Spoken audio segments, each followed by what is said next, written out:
Hello बच्चों। तो आप सबों का अब नए चैप्टर में स्वागत है। ठीक है। और जो ये नया चैप्टर है बहुत ही इंपॉर्टेंट है क्लास 12th के लिए। चैप्टर का नाम है कंटिन्यूटी। चैप्टर का नाम क्या है? कंटिन्यूटी है। और बच्चों इस कंटिन्यूटी में सबसे पहले जरूरत क्या है? आप कंटिन्यूटी किसका पढ़ेंगे? किसका कंटिन्यूटी हम लोग चेक करने वाले हैं? फंक्शंस का। किसका कंटिन्यूटी चेक करने वाले हैं? फंक्शंस का। इसलिए फंक्शन पढ़ना जरूरी था। बिना फंक्शन का हम आगे बढ़ ही नहीं सकते हैं। बच्चों कैलकुलस में आप एक सीरीज होता है, मैं बताया था कि कैलकुलस में आप इधर उधर चैप्टर करके नहीं पढ़ सकते हो। फंक्शन सबसे पहले पढ़ना चाहिए। फंक्शन के बाद लिमिट आता है और लिमिट के बाद कंटिन्यूटी आता है और कंटिन्यूटी के बाद डिफरेंशिएबिलिटी आता है और डिफरेंशियलिटी के बाद फिर मतलब डिफरेंशिएशन फिर इंटीग्रेशन वगैरह आता है। तो आप बोलोगे सर फंक्शन आपने पढ़ाया, लिमिट कहाँ गायब कर दिए? तो बच्चों लिमिट जो पढ़ना था वो हमारे 11th क्लास में पढ़ना था और 11th क्लास में पूरे डिटेल में हम लोगों ने पढ़ रखा है लिमिट को। ठीक है। हाँ, फिर भी मैं कंटिन्यूटी पे डायरेक्ट नहीं पहुंचने वाला हूं। अभी डायरेक्ट मैं कंटिन्यूटी पे नहीं चला जाऊंगा। सबसे पहले लिमिट के बारे में थोड़ा सा डिस्कशन आपके साथ करूंगा। ठीक है। तो चलिए सबसे पहले हम लोग कंटिन्यूटी पढ़ने से पहले कुछ लिमिट के बारे में इंफॉर्मेशन ले लेते हैं। इन शॉर्ट में 2 लेक्चर में लिमिट के बारे में इंफॉर्मेशन लेंगे, कुछ क्वेश्चन को सॉल्व करके देखेंगे, प्रैक्टिस करेंगे। तो ब्रीफ ऑफ लिमिट, तो revision of limit. Revision of limit में क्यों लिखा? क्योंकि यहां पर मैं लिमिट क्या होता है, क्या चीज होता है, कैसे आता है, वो सब चीज मैं बताने वाला नहीं हूं। यहां पर मैं डायरेक्ट चलूंगा। वैसे लिमिट का मतलब होता है approximate value. Approximate value of function. Approximate value of function. अगर इन मतलब रफ टफ भाषा में बोले तो लिमिट का मतलब यही होता है। तो सबसे पहले बच्चों जो स्टूडेंट्स देख रहे हो, जो चैनल को सब्सक्राइब नहीं किए हो, आप चैनल को सब्सक्राइब करो पहले, तभी मैं आगे बढ़ूंगा। ठीक है, करो, 1 मिनट टाइम है आपके पास, जल्दी करो चैनल को सब्सक्राइब और वीडियो को लाइक भी करो। चलो बच्चों करिए करिए।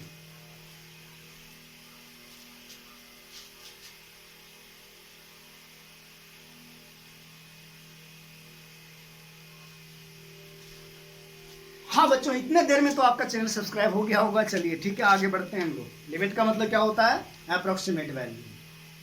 आप लोगों को बताया गया था कि लिमिट जो है किसी फंक्शन का एक पॉइंट पे कब एग्जिस्ट करता है। Limit of function y equal to F X exist at a point x equal to ये f। क्या बताया गया था कि अगर लेफ्ट हैंड लिमिट बराबर राइट हैंड लिमिट हो जाए, लेफ्ट हैंड लिमिट बराबर क्या हो जाए? राइट हैंड लिमिट, और वो जो वैल्यू आए एक फाइनाइट वैल्यू आए, तब हम लोग बोलते हैं कि फंक्शन का लिमिट एक पॉइंट पे एग्जिस्ट करता है और उस फंक्शन का जो लिमिटिंग वैल्यू होता है वो जो आता है वही हमारा आंसर होता है। मैं फिर से बोल रहा हूं कि हम लोग डिटेल में नहीं जा रहे हैं कि लिमिट क्या होता है क्या नहीं होता है। ठीक है, आप काइंडली जाकर के 11th क्लास की कॉपी को ओपन करना, चाहे जो भी सर से पढ़ाओ, लिमिट तो पढ़ा ही होगा, क्या होता है नहीं होता है। मैं ब्रीफ में एक्सप्लेनेशन दे रहा हूं कि क्या होता है लिमिट में। देखो किसी भी पॉइंट पे लिमिट कब एग्जिस्ट करता है? जब लेफ्ट हैंड लिमिट और राइट हैंड लिमिट बराबर होता है। अब ये लेफ्ट हैंड लिमिट होता क्या है बच्चों? लेफ्ट हैंड लिमिट जो है फंक्शन का वैल्यू ही है। जैसे हम लोग x इक्वल टू ये पे बात कर रहे हैं, तो x इक्वल टू ये एक पॉइंट है। x इक्वल टू ये क्या चीज, वो एक पॉइंट हो गया। तो होता क्या है लिमिट में कि अगर फंक्शन जो है किसी पॉइंट पे डिफाइंड नहीं है या डिफाइंड हो भी सकता है, ठीक है, सपोज दैट किसी पॉइंट पे x इक्वल टू ये पे फंक्शन डिफाइंड नहीं है और उस फंक्शन पे किसी ने आपसे वैल्यू पूछ दिया कि ये पर फंक्शन का वैल्यू क्या होगा। अब प्रॉब्लम हमारे साथ ये होता है कि ये पर फंक्शन तो डिफाइंड नहीं है, तो वैल्यू हम कहां से बताएंगे?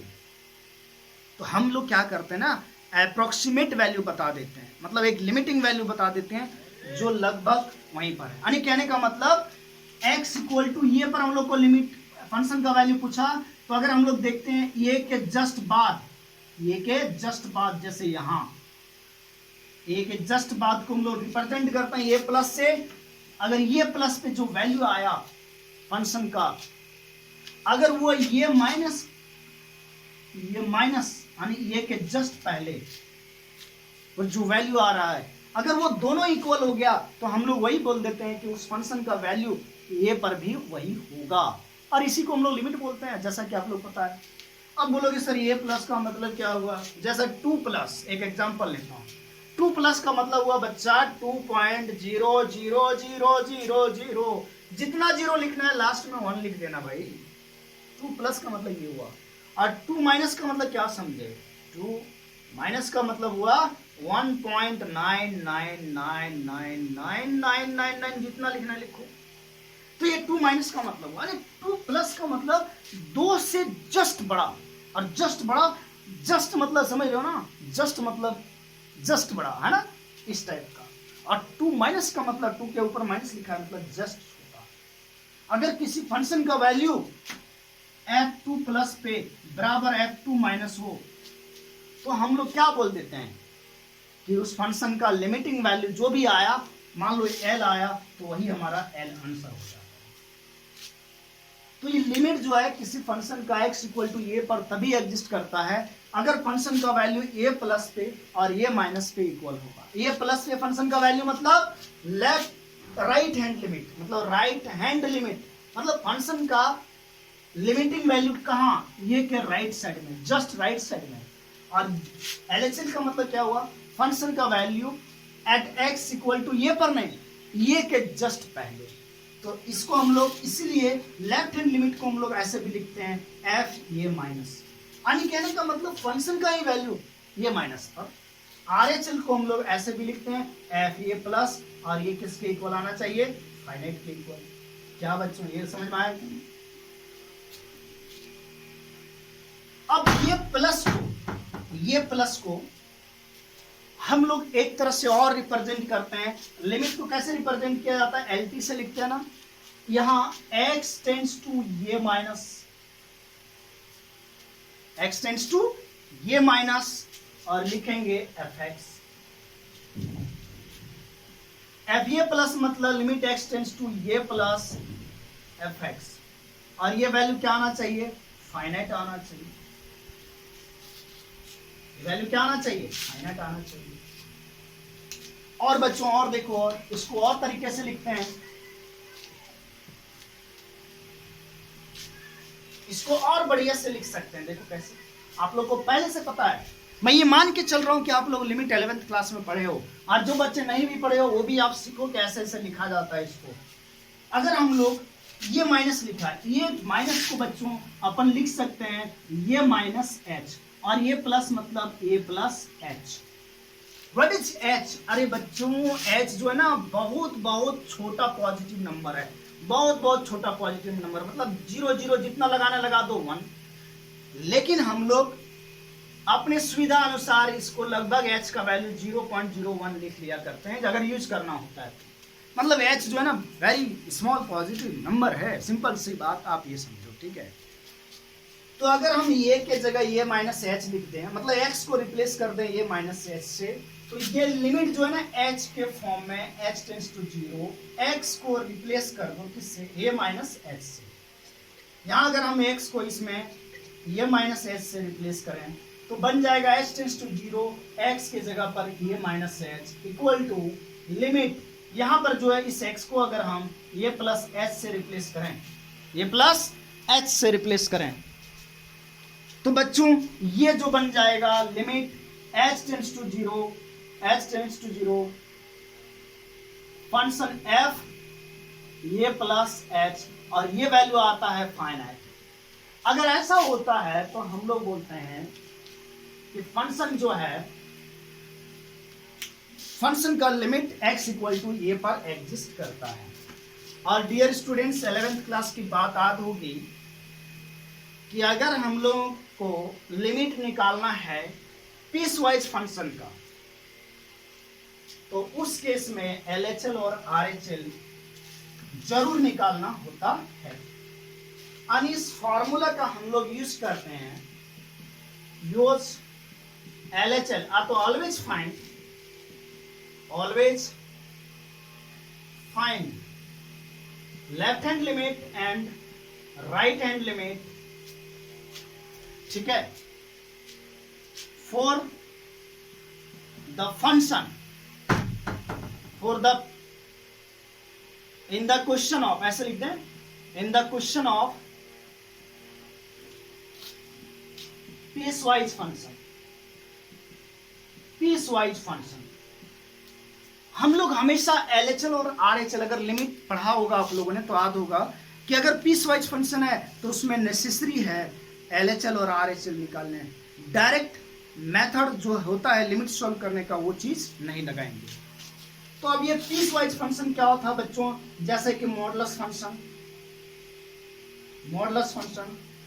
Greatest integer function, fractional part function, modulus function ये वाला मॉड एक्स वाला, greatest integer function box x वाला, फ्रैक्शनल पार्ट फंक्शन ये, और एक और होता है इस टाइप का जो फंक्शन दिया रहता था fx इक्वल टू, ये यहाँ कुछ और लिखा है, मान लो 2x प्लस 3 जब x greater than equal to 1 हो, और 2x प्लस 5, 2x माइनस 5 चलो x लेस देन 1 हो, ऐसा फंक्शन जो इस टाइप में टूटा हुआ था, ये सभी फंक्शन को हम लोग पीस वाइज फंक्शन के कैटेगरी में रखते हैं। तो अगर ऐसा फंक्शन का लिमिट हम लोग को फाइंड आउट करना होता है, सीखा था 11th क्लास में, तो हम लोग LHL और RHL जरूर निकालते थे, ठीक है। जैसे क्वेश्चन हम लोग देखते हैं लिमिट का कुछ, LHL और RHL के बेस्ड है ना, मैं बोला हूँ 1-2 क्लास में आपको थोड़ा सा रिवीजन करा दे रहा हूँ लिमिट का, फिर अपन कंटिन्यूटी में जाएंगे।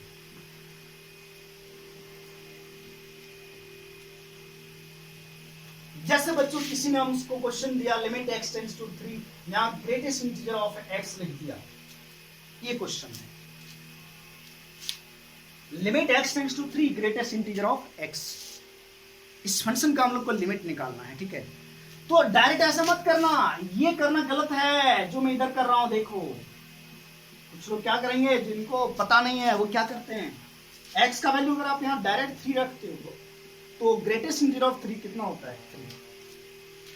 एक आप लोगों के लिए वार्निंग है बच्चों, अगर जो बच्चे फंक्शन नहीं पढ़े हो काइंडली कंटिन्यूटी पर मत दौड़ना, पहले फंक्शन पढ़ो उसके बाद, तभी बढ़िया से समझ में आएगा और मजा भी आएगा, ठीक है। ये 3 लिख देता है जबकि गलत है, आप देखोगे 3 पे एग्जिस्ट ही नहीं करेगा, लिमिट एग्जिस्ट ही नहीं करेगा। क्यों, एक ऐसा फंक्शन है ग्रेटेस्ट इंटीजर फंक्शन है, तो ग्रेटेस्ट इंटीजर फंक्शन में मैंने अभी एक बात लिखा था कि हमेशा LHL निकालो, लेफ्ट हैंड लिमिट एट कहां पर 3 पे, तो कैसे रिप्रेजेंट करते हैं 3 माइनस, तो इसको हम लोग कैसे लिखेंगे, limit x tends to 3 minus box of x। अब हम लोग अगर रिप्लेस कर देते हैं x वाले फॉर्म को h वाले फॉर्म में, तो यहां क्या लिखेंगे h टेंड्स टू 0, x का जगह कौन लेगा 3 माइनस h। अभी तुम लोगों ने देखा था कि लिमिट x टेंड्स टू ये माइनस fx था, तो ये किसके इक्वल आया, लिमिट x टेंड्स टू 0। अगर ये माइनस है तो ये रिप्लेस हो जाएगा, यहां पर x जो रिप्लेस हो जाएगा ये माइनस h से, तो ये हो गया h3 माइनस h। आप लोग एक इंपॉर्टेंट बात जानते हो बच्चों, पता था, अगर नहीं याद है तो कोई बात नहीं, देखो ध्यान से, box of a plus h direct a के बराबर होता है, और box of a minus h ये -1 के इक्वल होता है। यहां पर ये जो है वो इंटीजर होना चाहिए, तो 3 माइनस h का बॉक्स जो होगा बच्चों, ये limit h tends to 0, 3 minus h का बॉक्स क्या होगा 3 माइनस 1 होगा, यानी क्या होगा 2 हो जाएगा, और इसका वैल्यू कितना आ गया 2।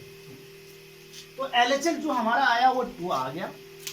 चलिए देखते हैं RHL क्या आता है, राइट हैंड लिमिट क्या आता है। RHL f3 plus limit h tends to 0, direct लिख दूं 3 प्लस h, x की जगह पर क्या लिख दिया 3 प्लस, चलो डायरेक्ट मैं नहीं लिखता हूं, x tends to 3 plus box of x। अगर h के फॉर्म में लिखें तो h टेंड्स टू 0, x के जगह पर आ जाएगा 3 प्लस h, और फाइनली ये answer 3 plus h, a plus h बराबर क्या होता है, ये होता है, तो 3 प्लस h बराबर क्या होगा 3, इसका आंसर क्या आ जाएगा 3। तो यहां पर हो क्या रहा है डियर स्टूडेंट्स, बच्चों क्या हो रहा है, LHL और RHL दोनों बराबर नहीं हुआ, यानी बराबर नहीं हुआ, तो इसका मतलब ये जो लिमिट है ये एग्जिस्ट नहीं करेगा, limit does not exist, limit does not exist, तो यहां लिमिट एग्जिस्ट नहीं किया, ठीक है। तो जब भी पीस वाइज फंक्शन वगैरह हो तो आप क्या अप्लाई करोगे, जरूर यूज करना लेफ्ट हैंड राइट और राइट लेफ्ट हैंड लिमिट और right hand limit function. Okay बच्चों, तो ये था इंट्रोडक्शन लिमिट का। नेक्स्ट क्लास में लिमिट से रिलेटेड कुछ और फार्मूला लिखेंगे, जितने भी फार्मूला हम लोग 11th क्लास में पढ़ा था उसको सब एक ही जगह लिख लेंगे और कुछ क्वेश्चन करके देखेंगे, ठीक है। उस क्वेश्चन को प्रैक्टिस कर लेंगे, उसके बाद हम लोग लिमिट एक कंटिन्यूटी में चलेंगे। तो एक लेक्चर और लूंगा आपका, किसका, ये रिवीजन ऑफ लिमिट का, ठीक है। तो बच्चों बढ़िया से पढ़ो और एंजॉय करो, चलो थैंक यू।